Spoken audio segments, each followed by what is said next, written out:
Hello everyone, welcome to law diary. Friends, आज की इस वीडियो में हम डिस्कस करने वाले हैं, अगर पुलिस आपकी एफआईआर नहीं लिखती है तो आपके पास क्या ऑप्शन होगा। जानिए एफआईआर के बारे में कानूनी प्रावधान। तो वीडियो काफ़ी इंपॉर्टेंट होने वाली है, वीडियो में एंड तक बने रहिएगा। बढ़ते हैं वीडियो की ओर। दोस्तों, अगर आपके साथ कोई ऑफेंस हुआ है और आप पुलिस के पास उसे एफआईआर दर्ज कराने जाते हैं और पुलिस उसे दर्ज कराने से मना कर देती है, तो ऐसे में आपके पास क्या ऑप्शंस होंगे, आपके पास क्या चॉइस होगी। जब भी एफआईआर की बात होती है तो एफआईआर क्रिमिनल प्रोसीजर कोड की यानी कि सीआरपीसी के सेक्शन 154 के अंतर्गत दर्ज की जाती है। सीआरपीसी का सेक्शन 154 ये कहता है कि जब भी कोई कॉग्निजेबल ऑफेंस होता है तो उसकी इंफॉर्मेशन आप संबंधित पुलिस स्टेशन में रिटन फॉर्म में या फिर ओरली आपको देनी होती है, जिसके बाद पुलिस उसे एफआईआर में रजिस्टर करके आगे की कार्रवाई करती है। लेकिन अगर पुलिस एफआईआर लिखने से ही मना कर दे तो ऐसे में दोस्तों, आप सबसे पहले स्टेट पुलिस के वेबसाइट पे जाके EFIR उस पर्सन के खिलाफ दर्ज कर सकते हैं जिसने भी आपके खिलाफ क्राइम किया है। फिर भी पुलिस अगर बोलती है कि ये एफआईआर आपके कार्यक्षेत्र में नहीं आता है, पुलिस स्टेशन यहाँ पे दर्ज नहीं होगा, तो आप उनसे कहिएगा कि आप इसको 0 एफआईआर दर्ज करवा दीजिए और फिर उसको जिस एरिया में होना चाहिए वहाँ दर्ज कराइए। और अगर फिर भी आपकी एफआईआर दर्ज नहीं हो रही है तो फिर आपके साथ जो भी क्राइम हुआ है उसकी रिटर्न कंप्लेंट पुलिस थाने में SHO को दीजिए। फिर उस थाने से संबंधित जो भी DSP ऑफिस है वहां उसका एक रिमाइंडर ज़रूर दीजिए। अगर इसके बावजूद भी पुलिस एफआईआर नहीं लिख रही है या फिर लिखने के बाद कोई एक्शन नहीं ले रही है, आगे की कोई कार्रवाई नहीं कर रही है, तो ऐसे में आप सीआरपीसी के सेक्शन 156(3) के अंतर्गत कोर्ट में एप्लीकेशन लगा सकते हैं।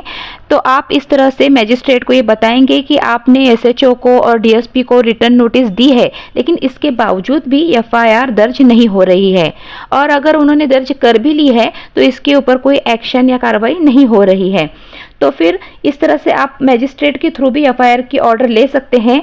मजिस्ट्रेट यहाँ पे SHO को या फिर DSP को ये ऑर्डर दे देगी कि मामले की पूरी इन्वेस्टिगेशन करे, मामले की जांच करे और एफआईआर दर्ज कर ले। लेकिन इस तरह के एप्लीकेशन के अंतर्गत मजिस्ट्रेट ये 3 चीज़ें ज़रूर चेक करेगा। पहला, क्या आपके कंप्लेन के अंदर क्या कोई कॉग्निजेबल ऑफेंस बनता भी है या नहीं।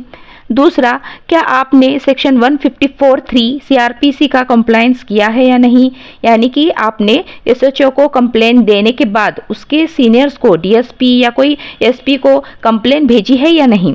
और तीसरा, अगर आपने कोई भी 156(3) की एप्लीकेशन लगाई है तो वहाँ ये मेंशन करना मत भूलेगा कि आपको पुलिस की इन्वेस्टिगेशन की ज़रूरत क्यों है, रिक्वायरमेंट, ये भी आपको वहाँ पे क्लियरली मेंशन करना होगा।